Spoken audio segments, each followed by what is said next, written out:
I want you to look at a logging road on a map. Find one, any road deep enough into the Maine North Woods that the satellite image turns into a blur of solid green.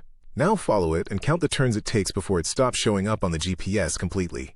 I drove past that point on a Tuesday in October. I had my recovery wrecker, a full tank of diesel, and cell service that died 40 minutes before I actually needed it to. By Thursday, my wrecker had 400 extra miles on it that I never drove. I still don't know whose hands were on the wheel for those miles. And stick with me to the end of this, because what my mechanic found when he looked under the hood is the reason I am telling you this story today. This is Red State Horror. Every week, one true account is told exactly the way it happened. No reenactments, no actors, just the story and the dark. If you're new here, the comment word for this one is Allagash. Drop it below if you make it to the end. Now, Tuesday morning. 2 weeks ago, a true story from the Allagash backcountry. Let's begin. My name doesn't matter for this. Call me what you want in the comments. What matters is that I drive long-haul recovery. Repossessions, mostly, and sometimes insurance retrievals when a vehicle gets abandoned somewhere a regular tow truck won't go. I drive a heavy-duty F450 wrecker with a reinforced winch. I've pulled trucks out of ravines in 4 different states. I don't scare easily. I want that on the record before I tell you what happened up in Maine, because everything that follows, I would have laughed at 3 weeks ago. The job was simple on paper. A logging contractor's truck, repossessed from a man who had defaulted after his timber company folded. Last known location, a parcel of cut-block forest off an unmarked spur road north of Baxter State Park. It's the kind of place where the paved road becomes gravel, the gravel becomes dirt, and the dirt becomes 2 deep ruts with grass growing up the middle. I left at 6 in the morning. The GPS gave up on me around 9:40. After that, I was running off a paper logging map the bank had emailed me, which I printed and taped to my dash. The forest up there doesn't look like the postcards. It's not red and gold and cozy. It is black spruce, packed so tight the sun only comes through in coin-sized pieces.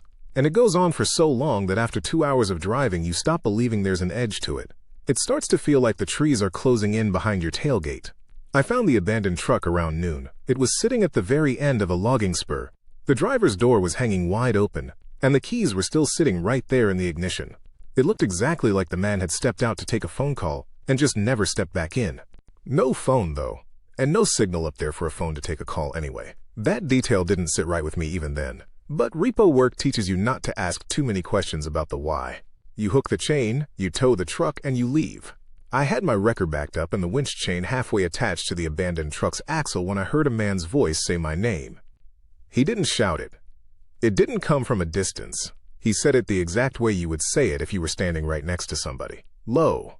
Almost bored. He said my actual first name, a name that was not written anywhere on my wrecker, my uniform, or the paperwork in the cab.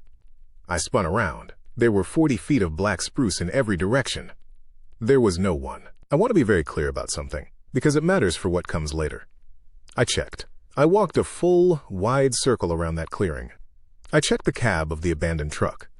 I checked the bed. There was nowhere for a person to have been standing closer than the tree line. And the tree line was 50 feet back.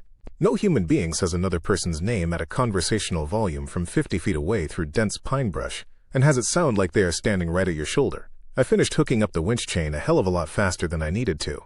Listen, if a story like this is the kind of thing that gets under your skin, hit subscribe right now. Every account on this channel is true, and there is a new one every Thursday.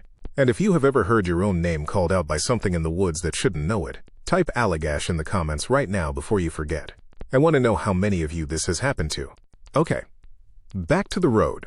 I'll be honest about my state of mind, leaving that clearing. I was rattled, but I was rationalizing hard. Sound does strange things in dense timber. It can skip, bounce, and throw itself somewhere it has no business being.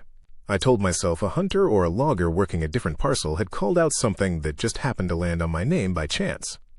I didn't really believe it, but I told myself anyway, because the alternative was a 90-minute drive back out through the forest with a tow truck behind me and no version of reality that made sense. But the drive out took longer than the drive in, and I want to walk you through exactly why, because the why is the part that still keeps me up at night. The first thing was the odometer on my wrecker. I had noted the mileage on my dash when I arrived. It's a force of habit. You log everything in this job. 41,206. When I checked it 20 minutes into the drive out, retracing the exact route I had come in on, it read 41,291. 85 miles. In 20 minutes. I pulled over. I sat there with both hands on the wheel, doing the kind of math you do when you desperately want a number to be wrong. It wasn't wrong. I hadn't gone above 15 miles an hour on that dirt rut. To cover 85 miles in 20 minutes, I would have had to be doing over 250 miles an hour through solid timber. My brain just short-circuited trying to make it make sense. The second thing was smaller, and somehow much worse. I looked down at the printed paper map taped to my dash. When I had climbed into the repossessed truck to put it in neutral, I had found an old, water-stained logging map stuffed in the visor. I had brought it back to my wrecker. This old map had a route marked on it in pencil. A route I hadn't noticed on the way in because I had been following the obvious spur road. The only road. The penciled route on the old map didn't follow the main road. It branched off it, maybe 2 miles back from where I had parked.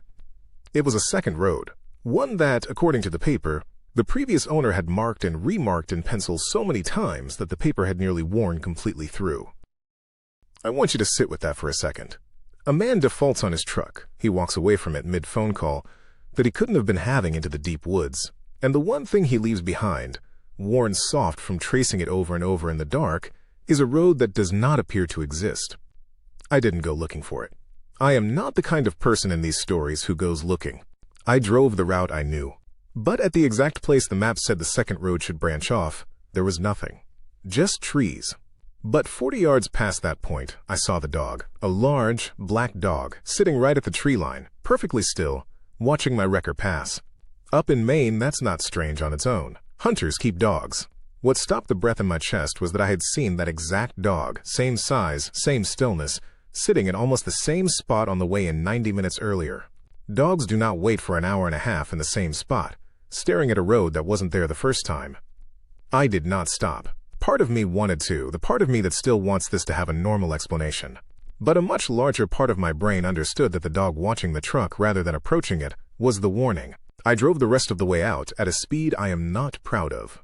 Dragging a 3-ton pickup behind me, I hit 60 on a dirt road meant for 15. When I finally hit real pavement and saw a gas station with real fluorescent lights spilling into the dusk, I pulled in. I sat in the parking lot for 11 minutes before I could make my hands stop shaking enough to pump the diesel. Here is where the story gets harder to tell, because this is the part where it stops being about something I saw in the woods and starts being about what followed me out. I dropped the repo truck at the contracted lot 2 towns over, signed the paperwork, and drove my own wrecker home. I mentioned the mileage discrepancy to my dispatcher, who logged it as a client GPS error, because that is the explanation people reach for when the truth is unthinkable. But 3 nights after the job, I woke up at 3:14 in the morning. I could hear an engine running outside. I live alone. I keep one set of keys to the wrecker, and they were hanging on the hook by my front door, where they always are. I went outside in bare feet and found my truck idling in the driveway. The headlights were off. The doors were locked. The engine was running with no key in the ignition. I unlocked it, shut it off, and went back inside. I told myself it was a short in the ignition wiring. But this has now happened 4 times in 2 weeks. Always at exactly 3:14 in the morning. Never a minute earlier or later. And when I finally took it to my mechanic, he spent 3 hours under the dash and told me the starter system was flawless. There was absolutely no mechanical reason for that truck to turn over. And then I noticed my odometer. It has started climbing on the nights I don't drive it. Not 85 miles anymore. Smaller numbers. 11, 6, 4. It is like something is taking my truck somewhere short and bringing it back before I wake up. I called the dispatcher's office 2 days ago. I asked, as casually as I could manage, if anyone had ever followed up on the original owner of that repossessed truck. She clicked around on her keyboard and, in this completely bored tone, told me the file had been flagged closed 8 months ago. The truck had been reported abandoned 8 months before I was ever sent to retrieve it. I was looking at a vehicle that, according to every official record, had been sitting untouched in that clearing through snow, rain, and summer heat for 8 months. But the keys I found in the ignition that day were not rusted. The interior did not smell like damp Maine forest. There had been a paper coffee cup sitting in the center console. And when I glanced at it that afternoon, I hadn't processed it until the dispatcher spoke the words 8 months out loud. But there had still been fresh steam coming off the lid. I keep coming back to the black dog. Not the unmarked road. Not the impossible mileage. Not even the voice that whispered my name. I keep thinking about that dog, sitting at the tree line, watching the dirt road instead of looking for its missing owner. I think it was watching for the next person the road would call. And I think, for 2 weeks in October, that person was me. My wrecker started itself again last night. 3:14 in the morning, the same as always. But this time, before I reached in to shut the engine off, I checked the dash. The odometer had gone up by exactly the number of miles between my driveway and the edge of that dark forest. I don't have a clean ending for you. I know this channel usually wraps things up and lets you breathe before the credits roll. I can't do that today because I haven't gotten an answer myself. I haven't gone back to those woods. I will never go back. But I think about that penciled road every night now, worn soft from being traced over and over by a man who vanished. I think about how a place like that doesn't just ask you once. It marks you. It traces a line to your door until the paper gives out. So here is what I actually want to ask you. Because I think some of you listening right now already know the answer. If something marks a road that leads directly back to your house, and it is patient enough to wait 8 months for the next set of headlights, how many times do you think it's allowed to start your engine in the dark before it stops asking and expects you to come? If you made it this far, type Allagash in the comments. Tell me if a place has ever known your name before you told it. I read every single one. Subscribe to the channel and turn on the bell notification for every new story. This is Red State Horror. Share this video with someone who does not believe in me. Okay, I'll see you next Thursday.